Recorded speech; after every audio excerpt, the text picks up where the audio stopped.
Hello and welcome to Nature Days Outdoor Learning Resources, sponsored by the Gower Society.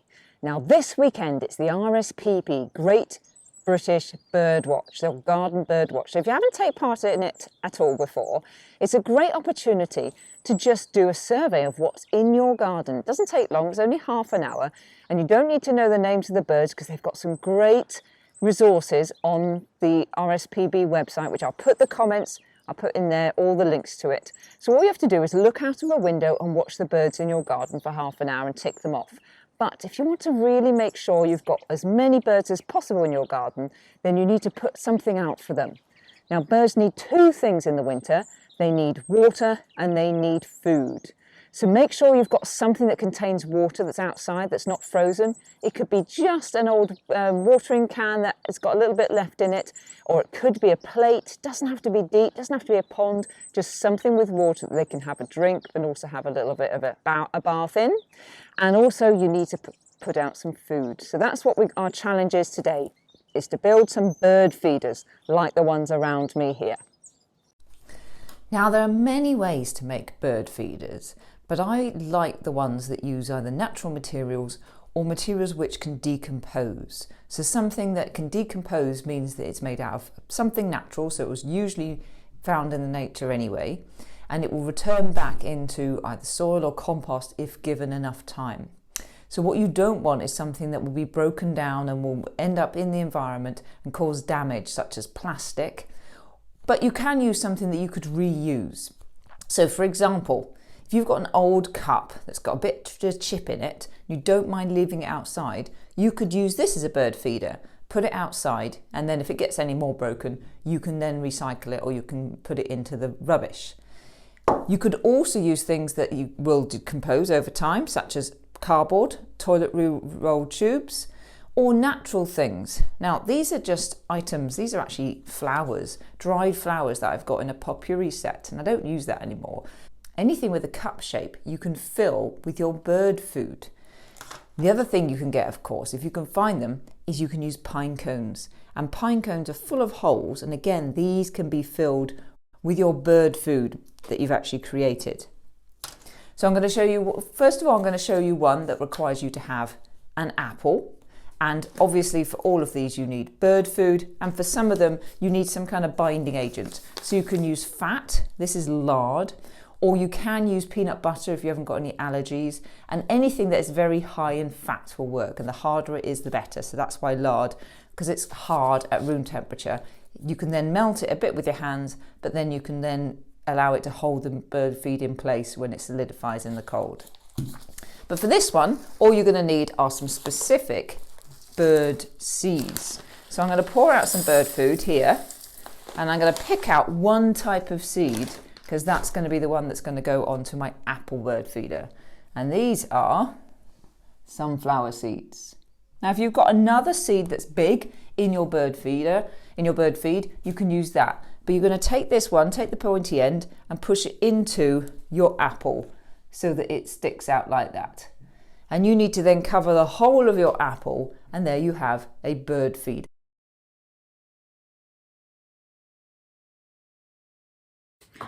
So there you have your bird feeder full of black sunflower seeds. Now black sunflower seeds are even better than the stripy ones. And these are great food source for all your tits. So your blue tits, your great tits, your coal tits, and also the finches. So the bullfinches, the chaffinches, the greenfinches, they'll all love this. So get a few of these tied with a string round the stalk, then we'll put it up outside and watch those birds arrive. The other thing you can do with your apple feeder is you can add some perches so that the birds can actually perch on it. Because if you've ever played apple bobbing or anything where something's been dangling down, maybe a donut at Halloween, and you've tried to eat it while it's been dangling on a string, it's quite tricky. So if we can provide something for the birds to perch on so that they're swaying with the apple while they're trying to feed, it will make life a lot easier. Now I've just got some sticks here. These are like sticks you use to make your own lollipops. And I'm just going to push it into the apple like that. So there I've got a perch, and I can do the same on the other side. And all sides. So wherever I've got some, there we go, it's coming up through. So wherever I've got seeds, I've got somewhere for my bird to perch and to actually collect my seeds. And then we can hang that up and it should make it easier for the bird to use. Now, to make the other bird feeders that use either some cardboard or some containers or even just some moulds, we do have to melt our lard so that we can pour it and mix it in with our bird seed. So you can do that on the stove, but make sure it isn't too hot when you start pouring it in. Again, adult to help you. To make the cookie cutter bird feeders, you will need some cookie cutters. Make sure they got a nice big area for you to fill inside and not too many very tight holes. So we're going to try these ones to see if these work. Then place some greaseproof paper onto a baking tray. Put your cookie cutters onto the baking tray and make sure they're sitting down as flat as they can go. Next, you need to take a spoonful of your lard, or you can use suet. This is suet, this is meat suet, but you can use vegetable suet, or you can use coconut oil. But you want it to be just melted, not so melted so that it's just going to leak straight out of the bottom. So if it's been melted in the microwave or on the stove, just leave it to cool for a bit so it's just about to solidify. Otherwise, when you pour it into your mould, it's just going to fall out of the bottom. So we're going to wait for that to just start to cool down, start to nearly solidify so we can use it inside our moulds. So now my lard has solidified so that it is really quite thick. So now I can take this, holding my cookie cutter as flat to the baking powder as a baking tray as I can. I'm going to fill it with my lard. I'm going to move it all around so that all the area is covered all the way to every corner of my cookie cutter. There we go. Now we're going to take some seeds and sprinkle them on top of our cookie cutter. Not too many, just a surface layer. And then, so when you get your hands dirty, push them into the lard, making sure the lard goes all the way to the corners with your finger. So push them in, push them in, push them in. There you go. If you think you've got room for some more seeds, you could put some more on top. But don't fill them up too much because it will fall out when you take it out of your cookie cutter. Push them in so they're held together by the lard. You can even put another layer of lard on top if you want. Especially if you've got some liquid lard, you can pour it on. That's it, to cement it in to my cookie cutter.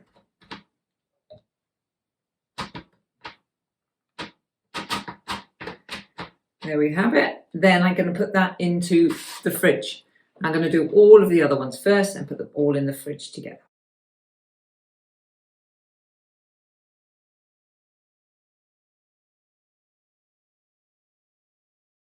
So first of all, we're going to mix up our bird feeder content by taking our bird seed and putting it into a bowl and then pouring in our fat.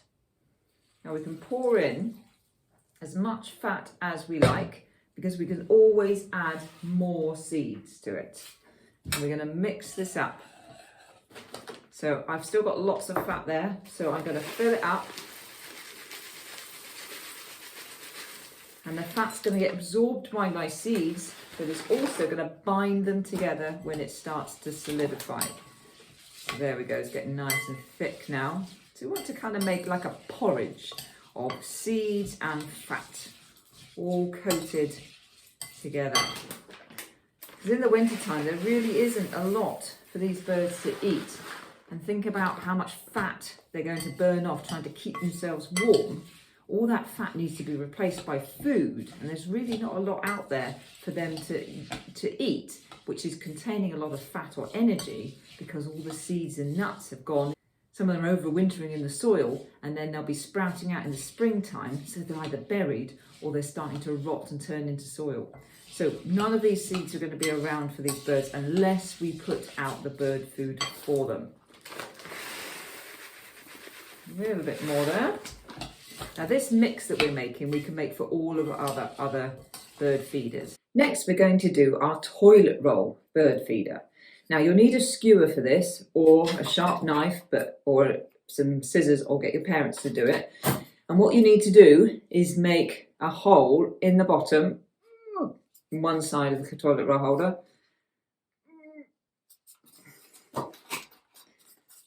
And then another hole opposite it.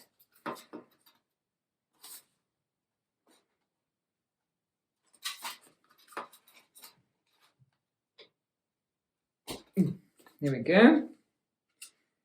There we go. So it should be that you can put your skewer all the way through, and then do the same on the other side. So you've got 4 holes all opposite each other near the top of your tube. My skewer is getting very blunt. Be careful with your fingers. So you should at the end be able to do that with your skewer, break your skewer in half and put the other half.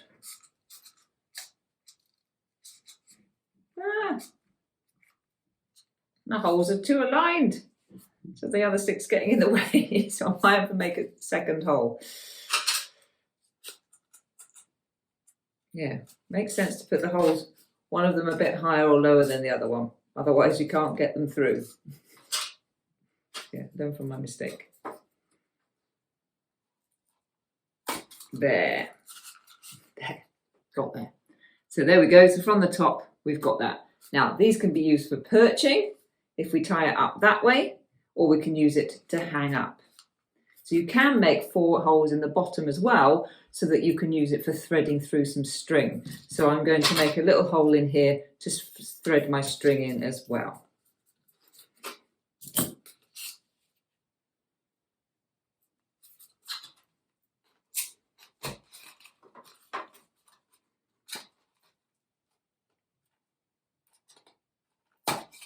Okay, take out all your sticks, and then you need to roll this in lard. Now I've still got my very lardy mix here, so instead of just laying out the lard here and then rolling this in the lard, which I could do, I'm actually just going to roll it straight into here with the bird mix, and hopefully it will all stick to my toilet roll holder.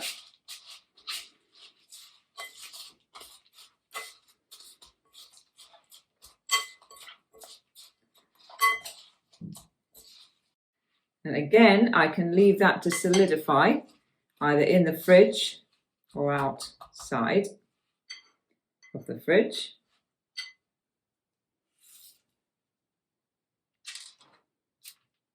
Leave that there to solidify. The next feeder that I'm going to make is going to be one that uses the pine cone. So for this, you need your mix of lard and seeds. And you're basically going to try and get inside those tiny gaps. Now you might want a skewer or a stick to help you push it into all of those holes, because the deeper it is, the more you will get onto your feeder. And obviously that means the more birds you can feed. So try and really push it into those gaps.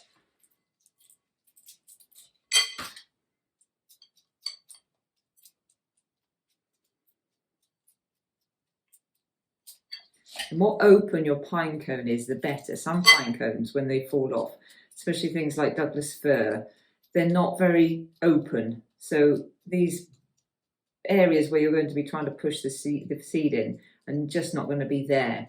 So the bigger the pine cone, the better, and the more open it is, the better. Now, if you keep it inside your house for a time, it will usually open more. And also it does open depending on the weather. So they say that if it's high humid conditions, it will open so that the seeds can pop out, the seeds from the pine cone. But you can try and make that happen by taking your pine cone into the bathroom with you, and then having not hot water going around, making the room very humid, and that might help you to open up your pine cone so it's got more spaces for you to put your bird seed in. There, so once we've put that in to all of the gaps, Again, we can try and roll it in some more and then put it in the fridge so that when it solidifies, it will attach to the outside as well. So I'm going to really pile it up now. Some of them will fall off, but hopefully some of it will solidify when I put it in the fridge. So on top of a container. Now, if I've still got some mix left, I may as well use it up in as many different containers as I can. So I'm going to put some inside all of these flowers.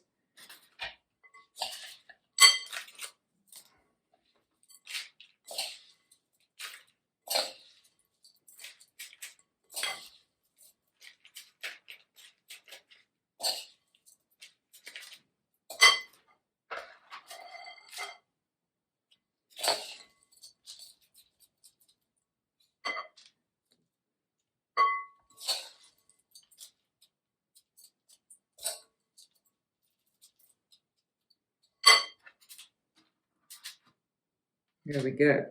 And I could even fill up or half fill up my cup, and that can go into the fridge as well, because that can go out as well. So once we've got as many seeds as we can fit onto all of our feeders, put it into the fridge and wait for it to solidify. So this fat has been in the fridge, so it's solidified a bit more. So we're going to take our string, we're going to take that fat and we're going to mould it around our string so that it starts to form a ball. Now you can do it on top of something like a tray. You just want to bury that string so that it's encased inside the fat ball. Now mine's going to be more of a fat pancake, but again, I don't think the birds mind what shape it is as long as they can eat it.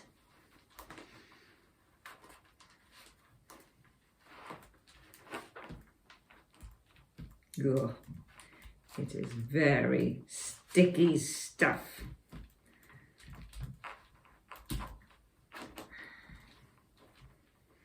Now, once we've buried our string, we're going to pour a little bit more lard or fat on top of it just to secure it, to stick all those bits together. And again, we're going to place it in the fridge to solidify. So here are my bird feeders back from the fridge, solidified. See, the bird food doesn't come out.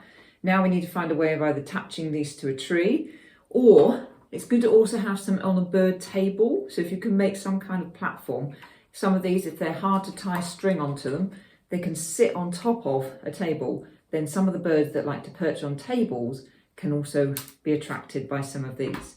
So tie some of them up with string.